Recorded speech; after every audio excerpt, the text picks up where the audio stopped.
And we've been joined by Coach Bill Blankenship from Tulsa. The Golden Hurricane is 1-7 overall, 1-3 in the American Athletic Conference. Tulsa was in action this past Friday at Memphis.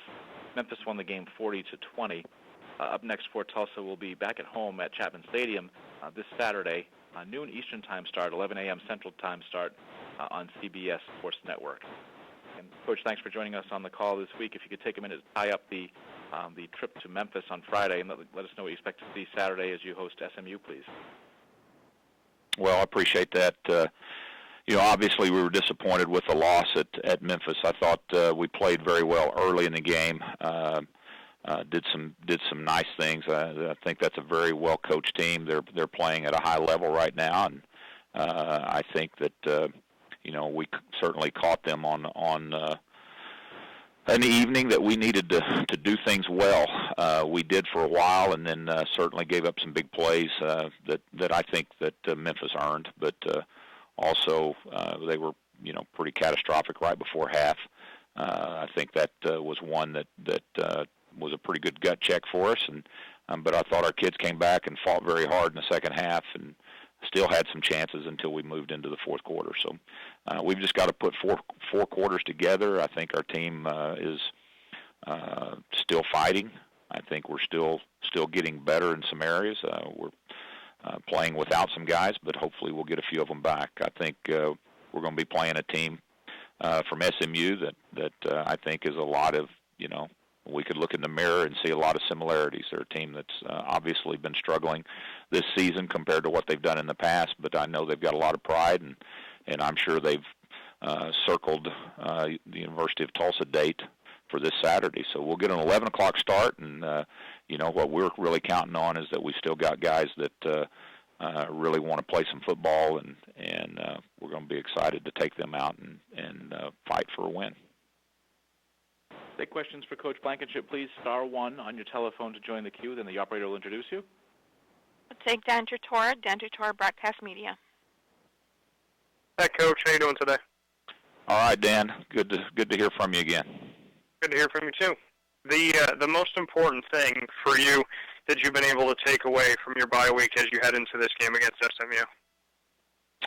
Well, the bye week was what we had going into the Memphis game. But with that, I thought we were able to freshen ourselves up a little bit physically. We're able to get our legs underneath us.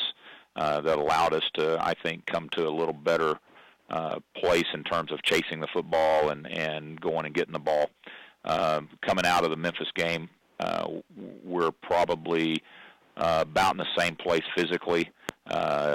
Didn't get beat up too much worse in that game. We did lose our fullback to a concussion. Then we were playing without a linebacker who'd been ejected for targeting. So hopefully we get those guys back. We're playing with a freshman starting at center, who's basically our third center, and I thought he held up pretty good against a very good Memphis defensive line. And when you look at that Memphis game, like we had talked about that bye week that was in between, still having that losing streak and still trying to find yourself there, giving up almost 40 points to South Florida and then Memphis having 40 after that. What can you say about what you've been learning about the defense in this losing streak and especially the last couple of games? Well, it's disheartening for our players, I know, because they're playing very hard. They're playing in such a way that they can string together several good plays, several tackles for loss. We can control them, and then all of a sudden a big play tends to break our back. The difference between offense and defense, an offense can sputter along, and if you get one great play out of 10, you can score points. On defense, you've really got to be good 10 out of 10. You can't start giving up one good play or one bad play out of 10. Because if those plays turn into the scoring plays, then they can begin to pile up on you, and that's a little bit of what we're faced with right now. We're just not getting the consistent play from our defense. We're getting much improved play, but we're not able to put together consistency. We had a lot more 3-and-outs in the game for our defense in the game against Memphis, but it still wasn't enough. When the crunch time came. When you look going forward, just to follow up to that, what are some of the biggest things that you've tried to, show the team and talk with the team about, not just defense, but offense and special teams? When you're on a losing streak like this, you talk about it being disheartening. Sometimes the mentality of it can get into the players. How have you tried to corral everybody together and keep them strong, or do you feel like they've been doing that on their own?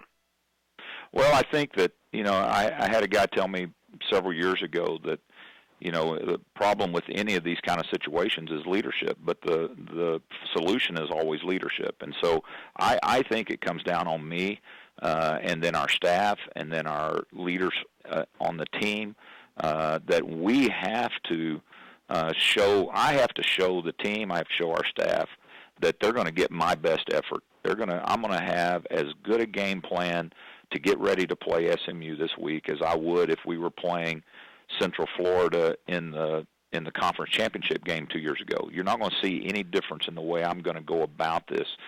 We can't panic. We cannot get into a blame game. We've got to do our job. We have a lot of young players that are playing really hard, and they're getting some valuable experience, and we're getting better, but it has not manifested itself on the scoreboard. And we've got 4 games left in November that we think we can make a difference, and I really think that it matters how we finish in November. And I think, as I tell them yesterday, folks tend to remember what you do in November. And so we've got 4 opportunities left on the table, and one of them is going to be against SMU on Saturday. And so if we're passionate about tipping this thing back in the right direction, then we've got to do it in November. Thanks, Coach. I appreciate it. Thank you, Dan. Do we have any other questions for Coach Blankenship, please? Star 1 on your telephone, if so. There's no further questions. Coach, thanks, guys. For your time this Monday. Look forward to talking to you again next Monday. You bet.